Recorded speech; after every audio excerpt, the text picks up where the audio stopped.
Planet Industrials has just released its first ready-to-run locomotive onto the market, and it's the Kerr Stuart Victory 060T. Is this model any good, and is it worth the money? Well, stick around and you're about to find out.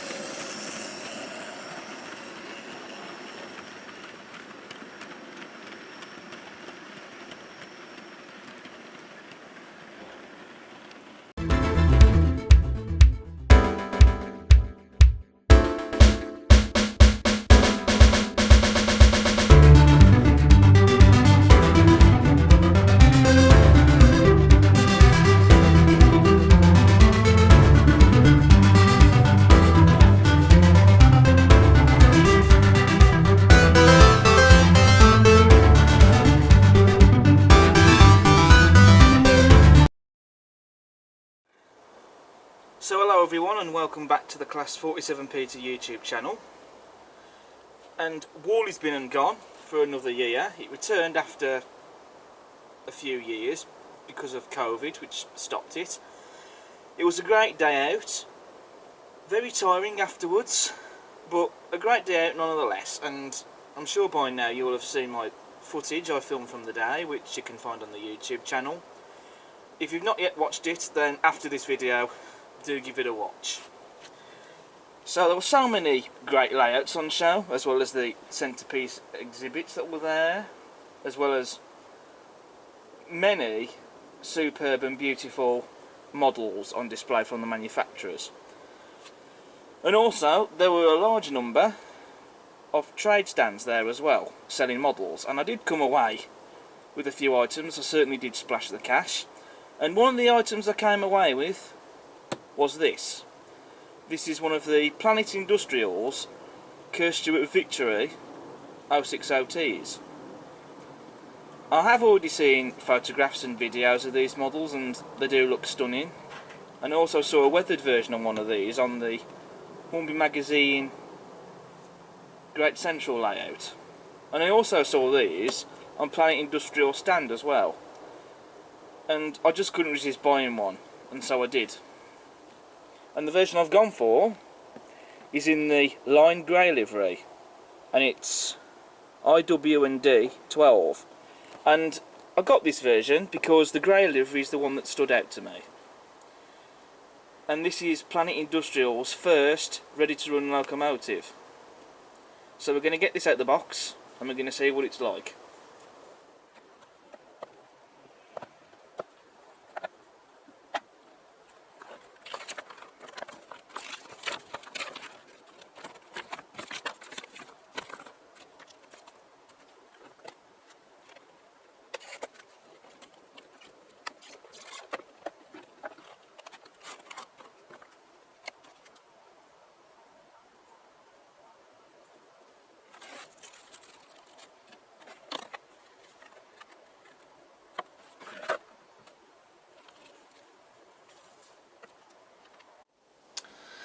So here is the Planet Industrials Victory down on the layout and out of the box. So first impressions, it's a very weighty locomotive. It's certainly very heavy, but that's what we need, because at the end of the day, what use is this loco going to be if it doesn't have any weight and it can't pull anything? Out of the box, she's an absolute smooth runner. She is a little bit noisy, but then again, this model hasn't been running yet. This is fresh out of the box and never been ran. So after running in, that'll improve. But out of the box regardless, she's still a smooth runner. So now we're going to move on to the detail. So for a start, we have metal sprung buffers on the model. We also have slim tension lock couplings, which those will be removed and replaced with the couplings that I now use, magnetic couplings. Moving to the buffer beam, you can see that's finished in a nice grey coat of paint. You've got a dummy coupling hook there. You have some nice rivet detail, and the locomotive's running number, number 12, crisply applied on the front there. Also on the running boards you can see separately fitted lamp irons. Moving to the smoke box door, we have a separately fitted metal handrail as you can see, and just above the smokebox door we've got a separately fitted lamp iron. On the smokebox door you've also got separately fitted smokebox door darts as well.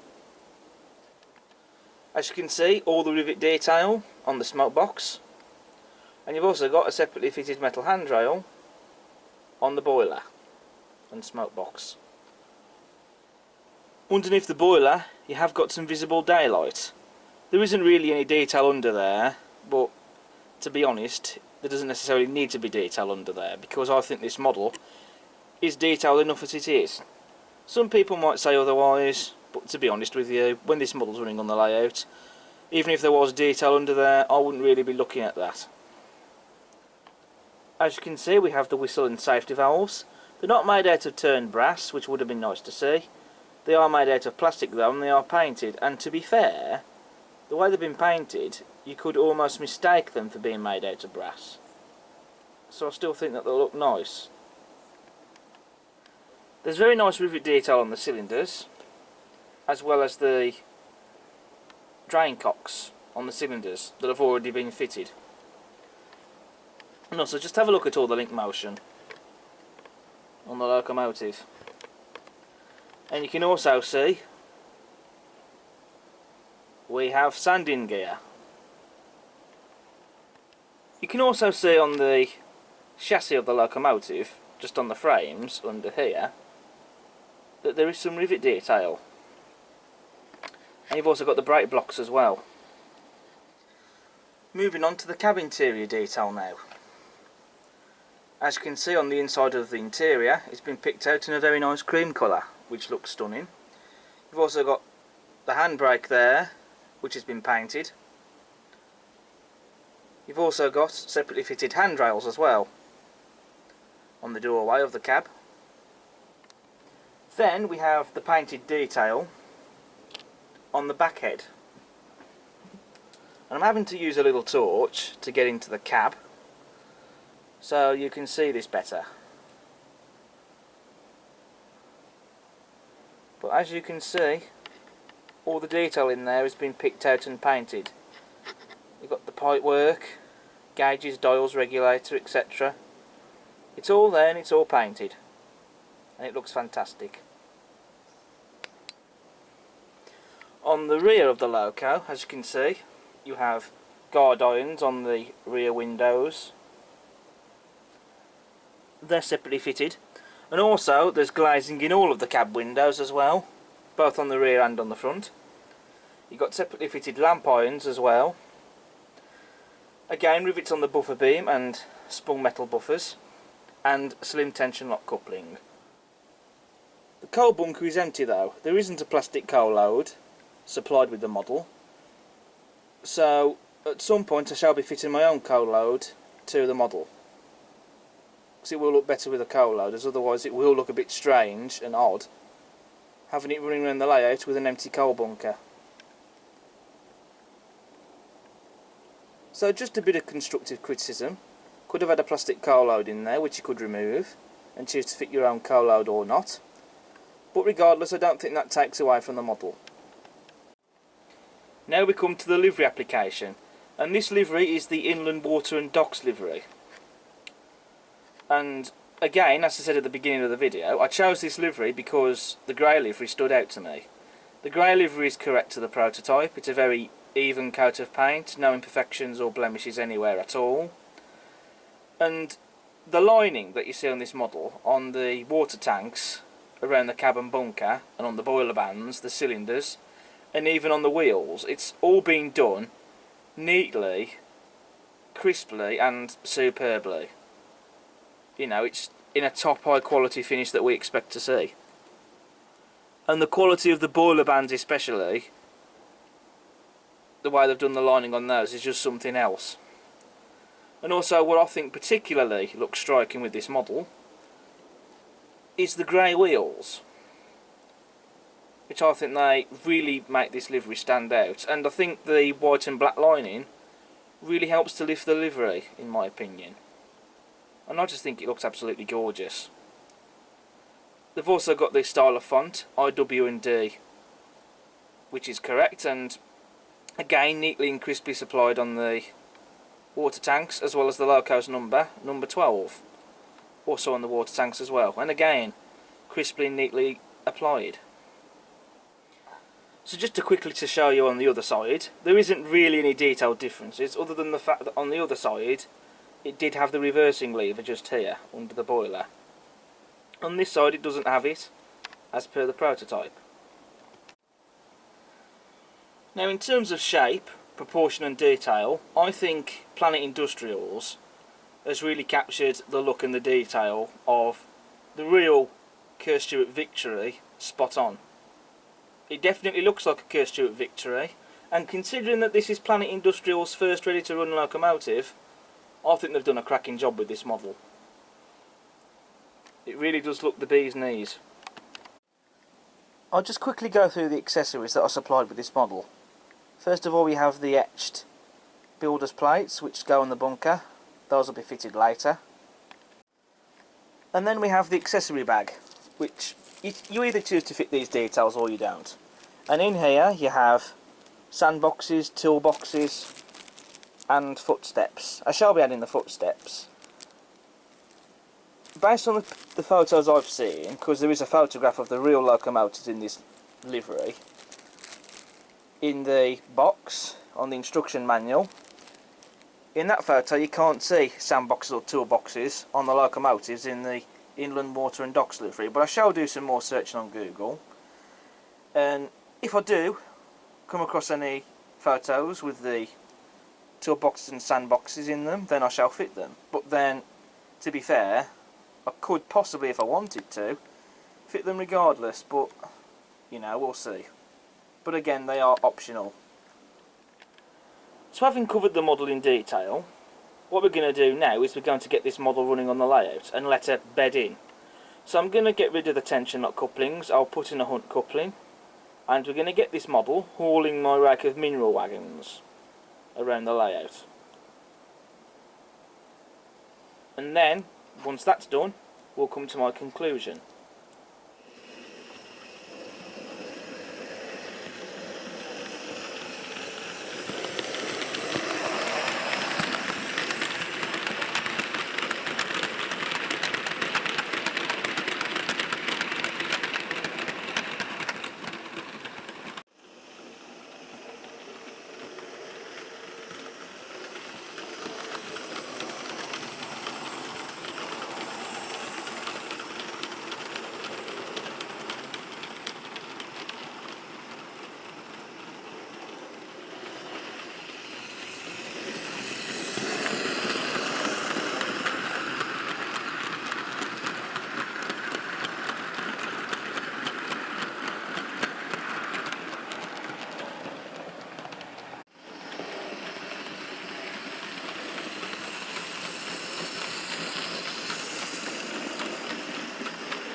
So we've seen the Kerr Stuart Victory from Planet Industries in the Inland Water and Docks livery, running around the layout with my Dapple mineral wagons.